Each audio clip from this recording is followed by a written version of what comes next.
বন্ধুরা, তোমাদের দাদাভাই সকাল 5টার সময় এসছে, তাও স্নান টান করে ওকে খেতে দিলাম। খেয়ে দিয়ে ও শুলো। তারপরে এক ফোঁটা ঘুমাতে পারিনি, মাসি এসেছিলো, তাকে খুলে দেওয়া, সে কাজকর্ম করে গেল। তারপরে এসেছিলো মুড়িওয়ালা, মুড়ি নিলাম। এইভাবে সকালটা গেল। তারপরে তোমার দাদাভাইকে পাঠালাম যে একটু ওই অমৃতি যেটা বলা হয় ওটা আনতে। আর ঠাকুরের ফুল কালকে আমি এনে রেখেছিলাম আসার সময়, তো সেগুলো দিয়েই আমার আজকে লোকনাথ বাবার পুজো। তো প্রতি বছর লোকনাথ বাবার পুজো খুব সুন্দরভাবেই করি। তো সকাল সকাল স্নান করে সেটাই আগে সেরে নিলাম। ঘরের ঠাকুরকে পুজো দেওয়া গেছে, লোকনাথ বাবাকে পুজো দেওয়া গেছে। এখন বাজে প্রায় 11:30। তো চলো দেখাচ্ছি কীভাবে পুজো করলাম। তারপরে আমি কিন্তু ব্রেকফাস্ট করবো, সকাল থেকে কিচ্ছু খাইনি। খেয়ে তারপরে দুপুরে রান্নাবান্না হবে। আজকে কিন্তু নিরামিষ। ভেবেছিলাম খিচুড়ি তরকারি করবো, কিন্তু এত গরম, তার মধ্যে আর খিচুড়ি, আর দুদিন ধরে তোমাদের দাদাভাই ঘুমায়নি, খায়নি। খিচুড়ি করবো না, প্লেন ডাল ভাত তরকারি করবো, নিরামিষ। তো চলো দেখতে থাকো আমি লোকনাথ বাবাকে কেমন সাজালাম আর ঘরের ঠাকুরকেও কীভাবে পুজো দিলাম। চলো।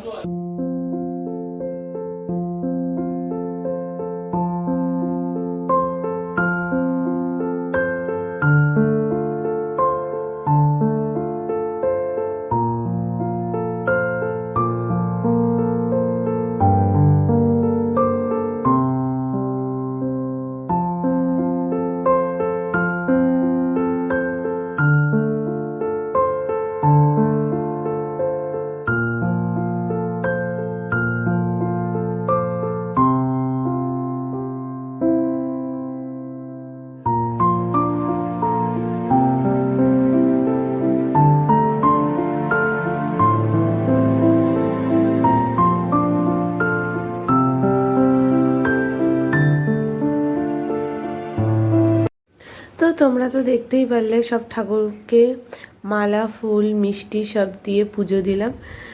আর আমার শরীরটা একটু খারাপ, তাই এবার আর সেরকম কিছুই করতে পারিনি। যেটুকু পেরেছি এটুকু করেছি। প্রতি বছর আরেক থেকে একটু বেশিই করি। আর সকাল সকাল ব্রেকফাস্ট নিয়ে বসে পড়েছি, ছোলার ডাল আর লুচি। তো পুজোর দিনে এরকম ব্রেকফাস্ট না হলে ঠিক জমে বলো? খাওয়া দাওয়ার পর দেখো মা চলে যাচ্ছে। মা গতকাল এসেছিলো, তোমরা জানো আমি একা থাকবো সেই জন্য মা এসেছিলো, মা চলেও গেল। তো বন্ধুরা, তো মা চলে গেল, কিচ্ছু খায়নি জানো সকালবেলা থেকে, একটু শুধু চা খেয়েছে, তাও র চা খেয়ে এখন গেল। একটা বিস্কুট না কিচ্ছু খেলো না। বললো আমি আগে বাড়ি যাবো, স্নান করবো, আগে লোকনাথ বাবাকে পুজো দেবো, তারপরে সব খাবো। আসলে কালকে তোমাদের দাদাভাইয়ের ইলেকশন ডিউটি পড়ে যাওয়া, মানে ভোট পড়ে যাওয়া না, সব এদিক ওদিক হয়ে গেছে। আমাকে দিতে এসছে। আবার তোমাদের দাদা আজকে সকাল সকাল মা চলে যেত, কিন্তু দাদাভাই এসছে সকাল 5টার সময়। তারপরে আমরা সারা রাত কেউ ঘুমায়নি, 5টা জেগেছিলাম। তারপরে ও মা একটুখানি সকালবেলা শুয়েছে, ঘুম তো হয়নি। এখন 12টা বাজে, এখন যাচ্ছে বাড়ি। তো চলো সঙ্গে থাকো, শরীরটা ভালো লাগছে না, একটু রেস্ট নিই, তারপর রান্নাবান্না হবে।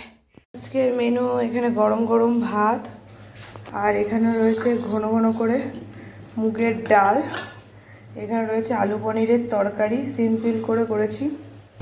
আর এখানে হচ্ছে গরম গরম বেগুনি, দেখে বুঝতেই পারছো আশা করছি। এই যে গরম গরম বেগুনি হচ্ছে। তো বন্ধুরা এইমাত্র সন্ধে দিলাম, দেখতে পাচ্ছ এই যে প্রদীপ জ্বলছে। দুপুরবেলা খাওয়া দাওয়ার পরে দুজনেই এতটাই টায়ার্ড ছিলাম, যেহেতু রাতে ঘুম হয়নি, এবং তোদের দাদা হয়তো 2 দিন ঘুমায়নি, আর আমারও বলতে পারো 2 দিনই ঘুম হয়নি। গতকালও হয়নি, তার আগের দিনও হয়নি। তো আমরা দুপুরবেলা খেয়ে দিয়ে ঘুমিয়ে পড়েছিলাম। মানে শরীরটা এতটাই টায়ার্ড, আর গা হাত পা ভীষণ ব্যথা করছিল, ম্যাচ ম্যাচ করছিল, কামড়াচ্ছিল, যেন মনে হচ্ছে জ্বর আসবে কিনা কি জানে।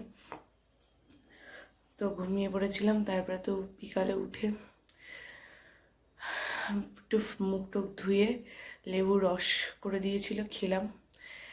তারপরে একটু আগে সন্ধে টন্ধে দিলাম। তো চলো এখন একটু বসে থাকবো, পরে তোমাদের সাথে আবার কথা হচ্ছে। সন্ধ্যাবেলার টিফিন হচ্ছে দুধ কর্নফ্লেক্স। অনেকদিন পর খেলাম দুধ কর্নফ্লেক্স, আর তোমাদের দাদাভাই খেলো মুড়ি দিয়ে চানাচুর দিয়ে মেখে। হ্যালো বন্ধুরা, সন্ধ্যাবেলা টিফিন করার পর তোমাদের দাদাভাই টিভি দেখছিল, আর আমার টিভি দেখতে একদম ভালো লাগে না, তো আমি একটু ভিডিওই দেখছিলাম ইউটিউবে, এভাবে সময়টা কাটালাম। তারপর অনেক দিন পর নিজের সংসারে নিজের বাড়িতে একটু রুটি করলাম। দুপুরবেলা রান্না করেছিলাম দেখিয়েছো, তো এখন রাতে তো খেতে হবে। তো বাড়িতে তো প্রায় দিনই রাতে ভাতই খেয়েছি। আসলে আমি জানো বিয়ের আগে ভীষণ ভাত খেতে ভালোবাসতাম, এখানে এসে রুটিটা খাই কারণ তোদের দাদাভাই রাতে এক ফোঁটা ভাত খেতে চায় না।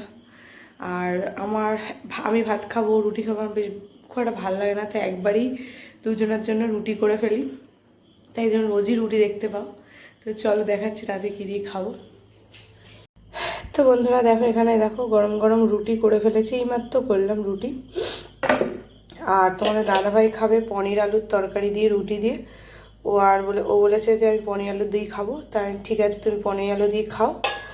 আর আমার জন্য একটু বেগুন কেটেছি, তো বেগুন ভাজবো। এটা খাওয়ার সময় গরম গরম ভাজতে বেশি ভালো লাগে, ভেজে খেতে বেশি ভালো লাগে। তো তোমরা দেখতেই তো পারে, দেখো কেমন ঘেমে গেছি রান্নাঘরে একটুখানি ঢুকলে। তো এখন তো খাচ্ছি না, এখন 10টা মতো বাজে, 10:30 11 নাগাদ খাবো, তখন বেগুনটা ভেজে নেবো। আর রান্নাঘরটা পুরো মুছে পরিষ্কার করে রাখলাম, কারণ কালকে থেকে আবার চাকরি শুরু। না চাকরিতে যেতে আমি আসলে কী বলো তো, এতদিন ছুটি পাওয়ার পর না প্রথম দিন বা সেকেন্ড দিন যেতে একটু কষ্টই লাগে, আর অভ্যাস হয়ে গেলে ঠিক হয়ে যাবে। তো চলো আজকে শুভরাত্রি জানাচ্ছি, সবাই ভালো থেকো। কাল আসছি একটা ইন্টারেস্টিং ভিডিও নিয়ে, একটু অন্যরকম ভিডিও নিয়ে, আগের মতো জীবনযাত্রা নিয়ে। চলো টাটা।